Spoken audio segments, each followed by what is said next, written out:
श्री स्वामी समर्थ. नमस्कार फॅमिली. मी रीमा. मी स्वयंपाकाची कामं करते आणि बघा मी कामावर पोचलेली आहे. इथे कामावर पोचल्या पोचल्या सँडविच बनवायला घेतलं. तर हे नवीन प्रकारचं सँडविच आहे. ह्याची जर तुम्हाला फुल रेसिपी बघायची असेल ना तर मला कमेंट करून सांगा. पुढच्या वेळेला मी ह्याची फुल रेसिपी नक्की सांगेल. तर इथे मँगो घेतला आहे, आंबा मस्त हापूस आंबा होता, बारीक कट केला आहे. त्याच्यात कांदा, टोमॅटो, काश्मीरी लाल मिरची पावडर, काळी मिरीची पावडर, मीठ, जिरा पावडर एवढं सगळं टाकलं आहे. लिंबाचा रस टाकला आहे, कोथिंबीर टाकली आणि छानपैकी मिक्स करून घेतलं आहे. तर तुम्ही म्हणाल हे कसलं सँडविच? तर हे सँडविच मी आज इकडे ट्राय केलं. त्या मॅडमनी मला सांगितलं त्याप्रमाणे मी हे सँडविच केलं. ही रेसिपी माझी नाही आहे, ही रेसिपी त्या मॅडमनी मला सांगितलेलं आहे. ह्या सँडविचचं नाव देखील मी त्यांना विचारून तुमच्यासोबत शेअर करेनच. बाजूला घेतलेल्या ॲव्हॅकाडोचा पल्प पूर्ण काढून घेतलेला आहे. त्याच्यामध्ये लसूण टाकलेलं आहे एकदम बारीक करून. त्यानंतर ब्लॅक पेपर पावडर आणि मीठ टाकलेली आहे. तर आता हे सँडविच कसं बनवायचं ते दाखवते तुम्हाला. अगोदर असे मस्त असे ब्रेडचे कॉर्नर कट करून मी ते छान टोस्ट करून घेतले. तुम्हाला जर कॉर्नर नसेल कट करायचे तर तुम्ही नाही केले तरी चालेल. मस्त कडक असे टोस्ट करून घ्यायचे. त्यानंतर आपण जे ॲव्हॅकाडोचं बनवलेलं आहे ते आपण जसं बटर लावतो ब्रेडवर तसं हे बटर लावून व्यवस्थित पसरवून घ्यायचं आहे. ॲव्हॅकाडोमध्ये काहीच टाकलेलं नाही आहे, फक्त मीठ, काळी मिरीची पावडर आणि ठेचलेला लसूण एवढंच टाकलेलं आहे. त्यानंतर आपण हे मँगोचं जे बनवलं आहे ते त्याच्यावर असं व्यवस्थित ठेवायचं आणि अशा प्रकारे हे व्यवस्थित ठेवल्यानंतर खूपच छान लागतं चवीला. मॅडमची रेसिपी आहे ही. कामावरच्या मॅडमनी मला जसं बनवायला सांगितलं तसं मी बनवलं. ह्याच्या आधी मी असं सँडविच कधीच कुठेच बनवलेलं नाही आहे. तर तुम्ही असं सँडविच ह्याआधी बनवलं आहे का मला कमेंट करून सांगा. आणि जर बनवलं असेल तर ह्याला काय म्हणतात, ह्याचं नाव काय आहे ते पण मला कमेंट करून सांगा.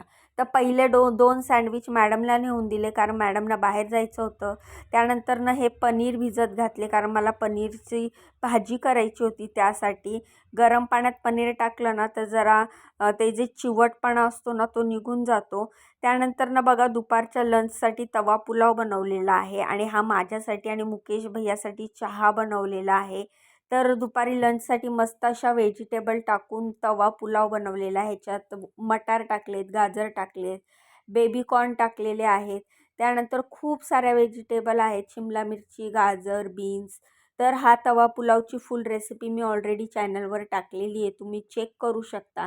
त्यानंतर मी इकडून निघाली दुसऱ्या कामावर. चला तुम्हाला दाखवते दुसऱ्या कामावर काय बनवते. इकडे मस्त असा तिखटा मिठाचा उपमा बनवलेला आहे.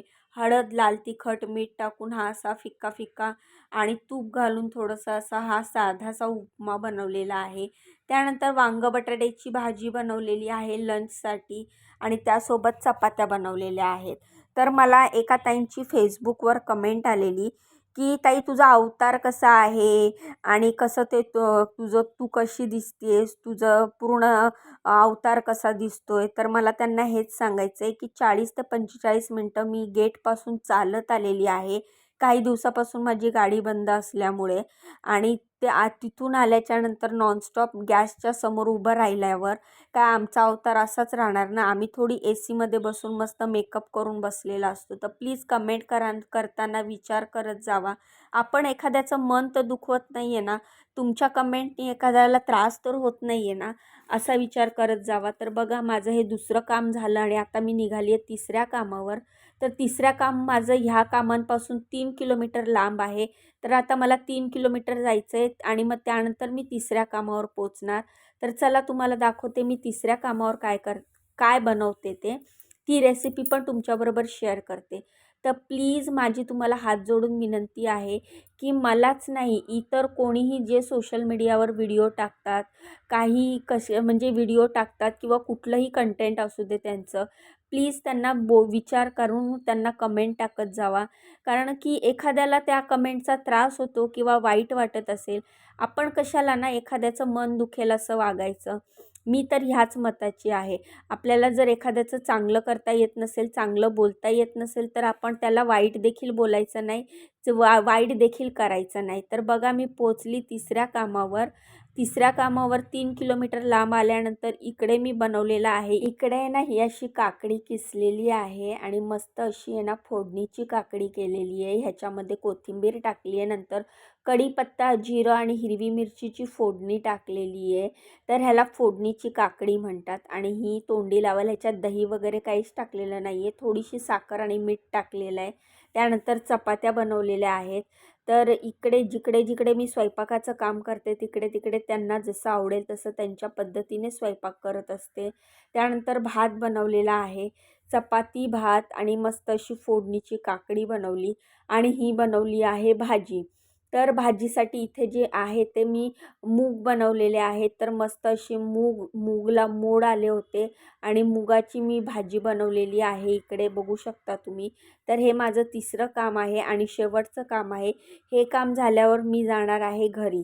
तर अजून तुम्हाला दाखवते की इथे मी डाळ पण बनवलेली आहे. तर ही बघा, ही आहे डाळ पालक.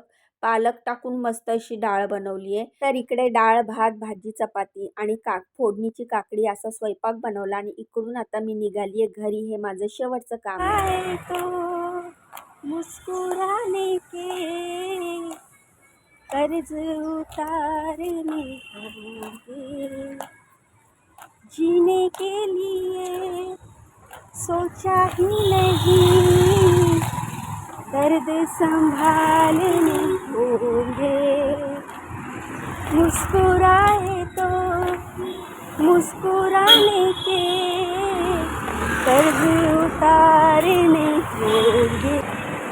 चला, आज थोडासा मूड सॅड वाटतोय म्हणून थोडंसं गाणं गुणगुणलं की छान वाटतं. तर असा होता आजचा दिवस. घरी जायचं आहे, घरची ड्युटी करायची आहे. काय नवीन केलं तर तुमच्याबरोबर शेअर करा. आणि आपलं रोजचंच रुटीन. घरी चला, मुलाचा टिफिन बनवा, मुलीसाठी जेवण बनवा, मुलीला ऑफिसला जायचं आहे, भांडी घासा, कपडे धुवा, घर स्वच्छ करा. आपल्या बायकांना कामं सुटली आहेत काय? चला बाय, आणि उद्या भेटूया. बरं, घरी जाण्याच्या आधी रस्त्यातनं दळण घेतलं, कारण मी इथे दळण टाकलं होतं. चक्कीवर तांदूळ दळायला टाकलेले. तांदळाचं पीठ करायचं होतं मला, कारण मला भाकरीच्या ऑर्डर होत्या. बाकी तुम्हाला माझे व्हिडिओ कसे वाटतात मला कमेंट करून सांगा. व्हिडिओला लाईक करत जावा, चॅनलला सबस्क्राईब करा. इंस्टाग्राम, फेसबुकवर बघत असाल तर फॉलो करा. मला खूप खूप सपोर्ट करा. मला तुमच्या सपोर्टची खूप गरज आहे. आणि तसं पण लाईक आणि सबस्क्राईब फ्री आहे. तर मग तुमच्या बहिणीला खूप सपोर्ट करा. हां, तांदूळ दळून घेतलेत, भाकरीच्या ऑर्डर आहेत. तर त्यासाठी मी फ्रेश तांदूळ दळून घेतले आणि मग मला तांदळाच्या भाकरी करायच्या आहेत. 30 तांदळाच्या भाकरींची ऑर्डर आहे. तर आज बकरी ईद आहे ना, तर त्यामुळे बकरी ईद असल्यामुळे मला आज तांदळाच्या भाकरींची ऑर्डर आहे. त्यासाठी मी हे काल तांदूळ दळायला टाकलेले फ्रेश आणि मग आता ते दळून आणले आणि आता फ्रेश पिठाच्या फ्रेश भाकरी करणार आणि गरम गरम भाकरी पाठवणार. तर कळलं आता, ह्यामुळे माझं असा थकलेला आणि असा काळवंटलेला चेहरा दिसतो. मला असे कमेंट आलेली फेसबुकवर की तुझा चेहरा का असा दिसतो. तर असा दिवस कामात जातो. कामावरून आल्यावर घरच्या ऑर्डर असतात. तर आम्ही कष्टाळू मेहनती लोक आहे, तर आमचं तोंड तर असंच असेल.